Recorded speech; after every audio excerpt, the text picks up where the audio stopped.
اولاد کی خوشی سے محروم ہونے کے باوجود میں ایک خوبصورت ازدواجی زندگی گزار رہی تھی۔ سائم میرا شوہر، میرا مان تھے، میری زندگی تھے۔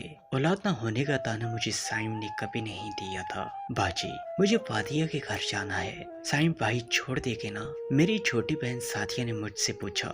کیوں نہیں چھوڑیں گے؟ میری کیا مجال کے ہوم منسٹر کے کسی حکم کی خلاف ورزی کروں؟ سائم نے شوق ہوتے ہوئے کہا۔ اچھا ساتھیہ، واپسی سائم کے ساتھ ہوگی یا پھر آٹو کر کے واپس آ جاؤ گی؟ باجی، یہ جیجا جی کس لیے ہیں؟ ساتھیہ نے بھی شوخی کے ساتھ کہا۔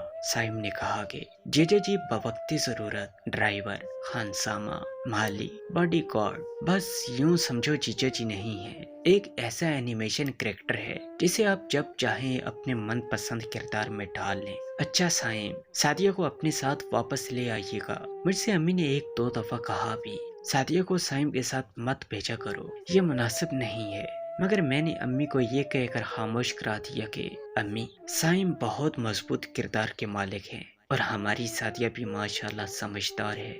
سائم ساتھیہ کو ایسے چاہتے ہیں جیسے کوئی بھائی اپنی سکی بہن کو چاہتا ہو، بلکہ شاید اتنا اعتماد سکے بھائی پر بھی نہیں کیا جا سکتا جتنا میں سائم پر کرتی ہوں۔ دن یوں ہی گزرتے رہے اور سائم اور ساتھیہ کے شوق جملوں کو سن کر میں بھی بہت محفوظ ہو جاتی تھی اور کبھی کبھی تو ان کے درمیان ریفری کا کردار بھی ادا کرتی۔ پھر جو کچھ ہوا اس کا نہ میں نے کبھی سوچا تھا نہ کبھی میرے وہموں کو مان میں تھا۔ اس دن لائٹ نہیں تھی، سائم اپنا موبائل گھر پر چھوڑ کر باہر گئے ہوئے تھے۔ میں نے وقت پاس کرنے کے لیے وہ موبائل اٹھا لیا اور گانے سننے کے لیے آڈیو لگائی تو ایک عجیب سی آڈیو تھی۔ یہ آواز تو ساتھیہ کی تھی، ساتھیہ کے الفاظ تھے یا بم میں بتا نہیں سکتی۔ وہ سائم سے کہہ رہی تھی، سائم، اب میں آپ کے سوا کسی سے شادی نہیں کر سکتی، مجھے آپ سے بہت محبت ہو چکی ہے۔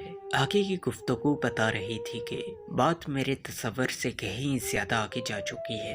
ساتھیہ پریگننٹ ہو چکی تھی۔ واٹس ایپ پر دیکھا تو ساری چیٹ ڈیلیٹ تھی۔ یہ آڈیو شاید موبائل کی گیلری میں ڈیلیٹ کرنا سائم بھول گیا تھا۔ میرے اعتماد کو کیسے ٹھیس پہنچائی۔ سائم جب گھر میں داخل ہوا تو میں نے یہ آڈیو اس کے سامنے رکھ دی۔ سائم نے صاف لفظوں میں مجھ سے کہا، اچھا ہوا تمہیں پتہ چل گیا، میں بھی کوئی مناسب موقع دے کر تمہیں بتانے والا ہی تھا۔ دیکھو، میں اور ساتھیہ ایک دوسرے کو چاہتے ہیں، ایک دوسرے سے پیار کرتے ہیں۔ اگر تم اس کی بہن نہ ہوتی تو میں کبھی بھی تم کو طلاق نہیں دیتا۔ سائم، کیا تم مجھ کو طلاق دے دو گے؟ میں نے پھٹی پھٹی آنکھوں کے ساتھ سائم سے پوچھا۔ ہاں، کیوں نہیں، کیونکہ دو بہنوں کو ایک ساتھ نکاح میں نہیں رکھا جا سکتا۔ میں پھوٹ پھوٹ کر رو پڑی اور امی کے گھر آ گئی۔ ساتھیہ سے کہا، ناگن بھی ساتھ گھر چھوڑ دیتی ہے، تو کیسی ناگن ہے؟ تو نے اپنی ہی بہن کی خوشیوں کو ڈس لیا، تو نے میرے سہاگ پر ہی ڈاکہ ڈال دیا۔ باجی، جو دل چاہے کہو، یہ آنسو کچھ دن میں خشک ہو جائیں گے۔ میں اور سائم کوشش کریں گے آپ کی اچھی جگہ شادی ہو جائے۔ بکواس بند کرو تم اور سائم، دونوں ہی گندے ہو، نام مت لینا۔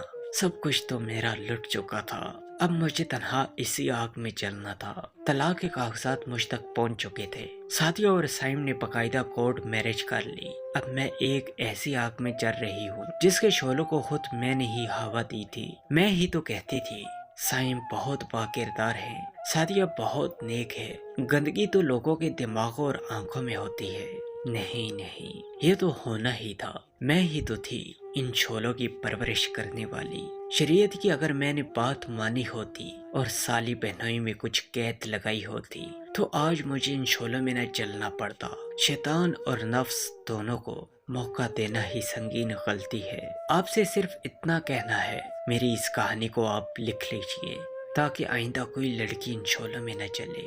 یہ شعلے کہیں کسی پھوپھی اور بھتیجی کو جلاتے ہیں تو کہیں خالہ اور بھانجی کو۔ آپ ان سب کو شعلوں میں جلنے سے بچا لیجئے، بتا دیجئے انہیں یہ شعلے جو انہیں جلاتے ہیں ان کی پرورش بھی یہ خود کرتی ہیں۔ اسلام میں ہی نجات ہے، اسلام میں ہی سکون اور راحت ہے۔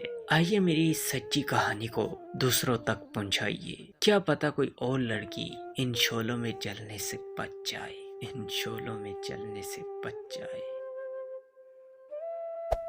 Hey there. Subscribe to my channel. And also press this bell icon.